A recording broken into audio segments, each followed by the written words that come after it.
This episode of Bad Guy Labs is brought to you by cadmium Easter eggs. Mmm, so clean, so delicious. We are proudly brought to you in low quality, low definition. Check us out on Twitter at Bad Guy Labs and on Facebook, Bad Guy Labs. Our YouTube channel, Bad Guy Labs Channel. I'm Jason Emerson. You're listening to Bad Guy Labs. And this is Cole Koenig. Hello, Cole. Hello, Jason. How are you today? Super. Thanks for asking. That's good to hear. Yeah, we keep it pretty simple, I think. Between Twitter and Facebook and YouTube and all those fun things, the name's pretty streamlined, so...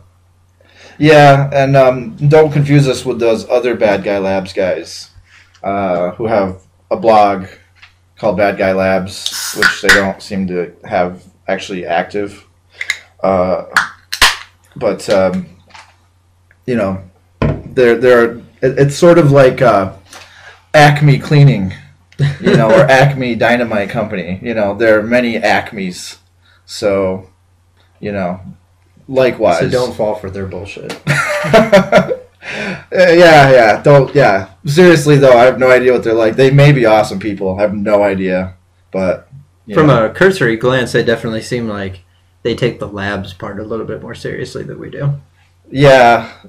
I'd probably say more than a little bit more, but ironically, since we actually have a real lab here, I'm pretty sure they don't. That would be the best. We have a real lab and it's virtually unused.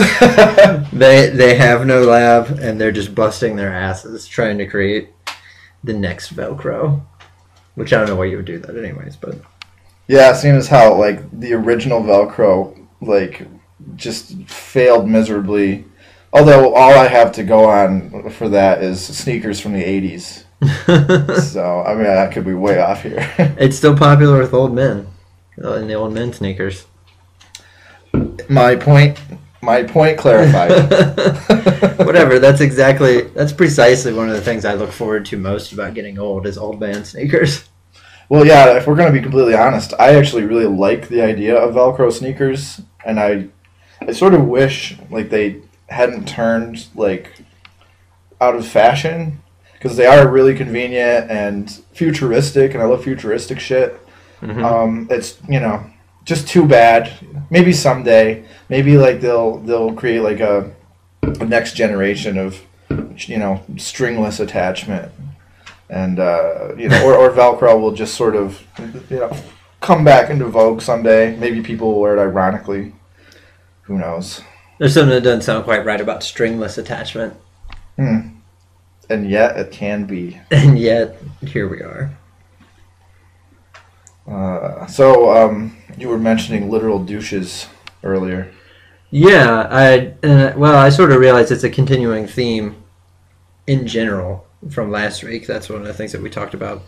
And it's probably going to be an ongoing theme for us, I think, in general. Because, you know, well, at least one of the reasons it fascinates me is the idea of the person who is a literal douche is because if you imagine that kind of person, but it also, that kind of person seems to interface with all these other things that we talk about, like people that just sort of fall for anything and everything, people that misuse or misunderstand the rules of evidence and sort of what counts in any kind of argument or any kind of, you know, case building for any of that shit. You know, stupid people that just seem to fuck things up because they don't know what they're doing. There's a lot of different kinds of people that converge in our society and our culture, and I'm just fascinated with it. So it's something I'm constantly thinking about and probably always going to bring up as a theme on the show. Yeah. So we're looking at, what's it called? Literally Unbelievable. What the fuck is this place? I just found it today. Yeah, Literally Unbelievable.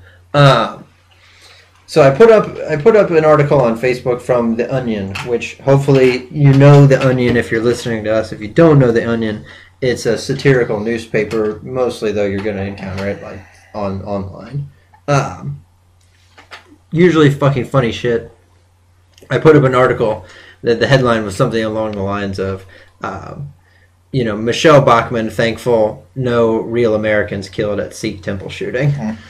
Something like that. And somebody on my Facebook page said that it commented and said they were outraged until they realized it was The Onion and they had just been trolled by The Onion. And they gave me a link to this site. Literally unbelievable. And all it is screenshots of YouTube feeds where people are reacting seriously to Onion articles.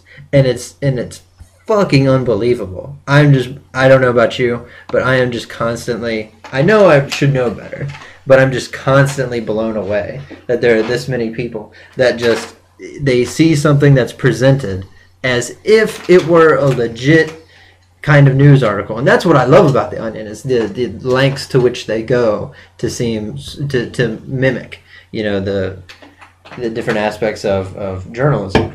And the fact that so many people fall for that is just mind-blowing to me. Yeah, it's the creme de la creme of the literal douche, looking at some of these posts.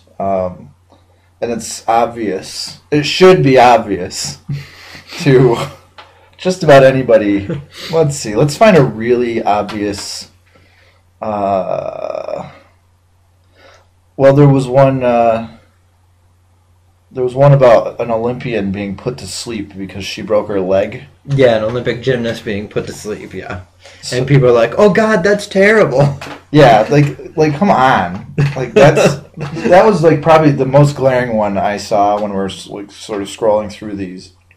And people taking that seriously, that's some of the best literal douchiness I think I've ever seen. And I've seen a lot of literal douchiness in my time trolling the internets. Well, that just amazes me because it's not just the douchiness; it's the douchebaggery is augmented by the sheer laziness. The idea that your brain would take in this bit of information and go, seems legit. Like, yeah, we'll roll with that. Yeah, I mean, because I've totally heard of human beings being put down before. We have words for things like that, like executed or murdered, or at the very least, like euthanized or Kevorkianed. I mean, seriously, yeah, you got to keep up with the parlance. And also because of a broken leg. Right, yeah. It's not because of like an incurable, ass tumor or something. Like, it's because of a broken leg, something we've been able to fix for literally thousands of years. You stupid fuck. Pull your head out of your ass, please, and think about it. Do you not see... I even feel like an asshole explaining it. This is why at first I'm amazed, and then I just get gradually more and more angry. Or I get angrier. It's because I'm just like, God, I feel like a dick because I have to go, what the fuck don't you understand? Yeah. It's comparing a gymnast to a horse and going, yeah, that happens. We do that. Horses and gymnasts. You shoot them when they don't work, when they break down, literally. Which, also makes me wonder, do they even still shoot horses when they break their legs? I don't know. I really don't know. You'd think, you'd think in 2012, maybe not, maybe it's not worth it, but you'd think they'd figure out a way to fix a horse's leg using modern, the miracle of modern technology. Mm-hmm. I'd have to talk to somebody that knows something about, especially like racehorses. I bet if you have enough money that you put a horse in the Kentucky Derby, you could probably afford to have your horse's leg fixed. Probably, I'm guessing. I don't know, but it doesn't, I agree. It doesn't seem far-fetched for that to be a possibility. I mean, we have the technology. We could make it better, stronger, faster. And we can rebuild it. And against the rules. Son of a bitch. So I think, taking these literal douches, the best of these literal douches from Literally Unbelievable, or wherever else they are, just on Facebook in general, commenting, being appalled about Onion articles. The one guy who said, "Don't believe the Onion, it lies because it's so liberally slanted," or something like that. I think in general, this is a great opportunity to bring up a possibly new segment called the Fuck You of the Week. I do like this one, the Fuck You of the Week. Who are we fuck youing?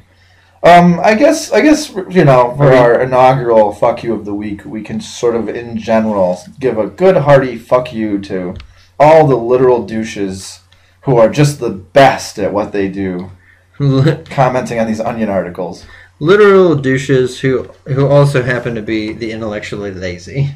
Yeah, and especially for something as glaringly obvious as these things, and they manage to find an opportunity to insert their stupid shit they think.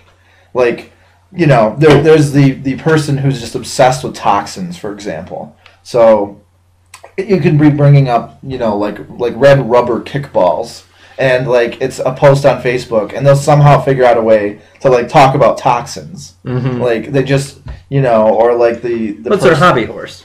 Yeah, exactly. Their hobby horse, and I noticed a lot of that in these, like the one about the study shows that dolphins not so intelligent on land, with a picture of a dead dolphin laying on a beach and two scientists looking at it with clipboards. And then somebody's like, oh my god, animal cruelty, this shows you exactly what blah, blah, blah, blah. And I don't believe in being cruel to animals either, usually. But, it's that special person who, like, just every fucking opportunity they find to, like if they're really into, like, ultra just animal cruelty issues, activism, all that shit, it's like, like up and down, over and over again, morning, noon, and night, just talking about the hobby horse they have. So it makes you want to kick a duck in the ass. just haul off and be like, yeah, that's right, fuck you. I actually like ducks, but I'm going to kick this one just to piss you off. Or the people that are against nuclear power, or the people that are against, coal power. I'm totally in favor of that. If I can power your home, I will take your money, even if it's just you think I power your home. I'm down with that. Hey, that actually sort of reminds me of another thing that we may cover is coal-powered fire power plants. Interesting kinds of scam ideas. Coal power and COLE spelling sounds like an excellent scam to me. It's a picture of me on a treadmill, basically. Or like one of those big hamster wheels, whatever. Oh yeah, it doesn't matter what or really even we could change it up a little bit more, because that's sort of expected, is that if it's so and so powered, it's on a treadmill or a hamster wheel. Like it'd almost be better if I was just like sitting on a couch and somehow just the power that could be produced by a plug stuffed up my ass. It's just you're just sitting there. Just millions of households in America are able to wash their clothes and recharge their dildo batteries because they're hooked up to me. I love how that's sort of the first, like, it's in the top, like, 5 on the list. I mean, I'm not faulting you. I think that's great. It's totally where I went, too, but... Hey, scientific polling has shown. Fuck it, I don't know. Well, polls are usually bullshit anyway, so it could be. And actually, like, not to criticize people that are against nuclear power, coal power, or whatever. Like, I'm not saying, I love coal smog, but, like, just Jesus Christ, like, we get it. Like find and, like, spread it around a little bit. Like, talk about something else once in a while. Don't just, like, every 5 fucking minutes, like, find a way to jam something down somebody's throat. Especially if it's just the one thing you think about all the time.